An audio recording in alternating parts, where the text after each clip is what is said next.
Perkenalkan, nama saya Anggi Febrianti dari kelas NJ701. Terima kasih kepada Bapak Joko Suharyanto selaku dosen Manajemen Hubungan Industrial. Di sini saya akan mempresentasikan ada kasus PT sedang tidak baik-baik saja. Sebuah perusahaan retail di Indonesia mengalami peningkatan tingkat turnover karyawan yang signifikan. Banyak karyawan mengundurkan diri karena merasa tidak puas dengan sistem penggajian dan kurangnya perhatian terhadap keseimbangan kerja dan kehidupan, work-life and balance. Di sisi lain, perusahaan kesulitan merekrut karyawan baru karena reputasi yang buruk di kalangan tenaga kerja. Situasi ini menimbulkan kekhawatiran akan keberlangsungan operasional perusahaan. Perusahaan dapat mencegah masalah hubungan industrial dengan yang pertama yaitu meningkatkan komunikasi terbuka dan transparan dalam komunikasi dengan karyawan. Yang kedua yaitu ada sistem penggajian yang adil. Pastikan sistem penggajian di perusahaan itu kompetitif dan adil. Ketiga, keseimbangan kerja dan kehidupan. Dukung keseimbangan kerja dan kehidupan karyawan. Yang keempat yaitu pengembangan karir. Berikan kesempatan pengembangan karir dan pelatihan.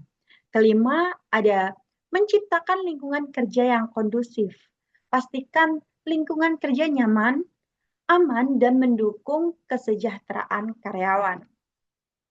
Peran serikat, pekerja, dan manajemen dalam menciptakan lingkungan kerja yang kondusif itu sangat berpengaruh.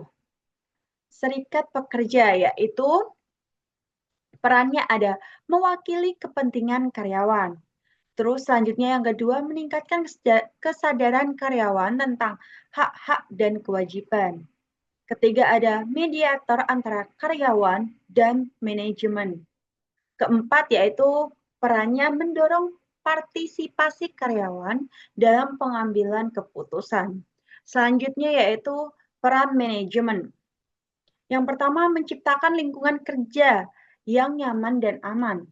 Kedua, komunikasi terbuka dengan serikat pekerja dan karyawan. Ketiga, menerapkan kebijakan yang adil dan konsisten. Keempat, mendukung pengembangan karir karyawan. Dan kerjasama antara serikat pekerja dan manajemen, lingkungan kerja yang kondusif dapat tercipta, meningkatkan kepuasan karyawan dan produktivitas perusahaan. Ada beberapa rekomendasi kebijakan berbasis praktik terbaik dalam manajemen hubungan industrial. Yang pertama yaitu ada kebijakan komunikasi terbuka, yaitu membangun komunikasi terbuka dan transparan antara manajemen dan karyawan. Yang kedua yaitu ada kebijakan penggajian yang adil, yaitu menerapkan sistem penggajian yang adil dan kompetitif. Yang ketiga yaitu kebijakan keseimbangan kerja dan kehidupan, mendukung keseimbangan kerja dan kehidupan karyawan. Yang keempat ada kebijakan pengembangan karir, berikan kesempatan pengembangan karir dan pelatihan. Yang kelima yaitu ada kebijakan kesehatan dan keselamatan kerja, yaitu menerapkan kebijakan keselamatan dan kesehatan kerja yang efektif. Yang keenam yaitu kebijakan anti-diskriminasi, menerapkan kebijakan anti-diskriminasi dan anti-pelecehan. Ketujuh yaitu ada kebijakan partisipasi karyawan, mendorong partisipasi karyawan dalam pengambilan keputusan. Dengan menerapkan kebijakan-kebijakan tersebut, perusahaan dapat meningkatkan hubungan industrial yang positif dan meningkatkan kepuasan karyawan. Sekian presentasi saya. Bila ada salah kata atau pengucapan, mohon dimaafkan.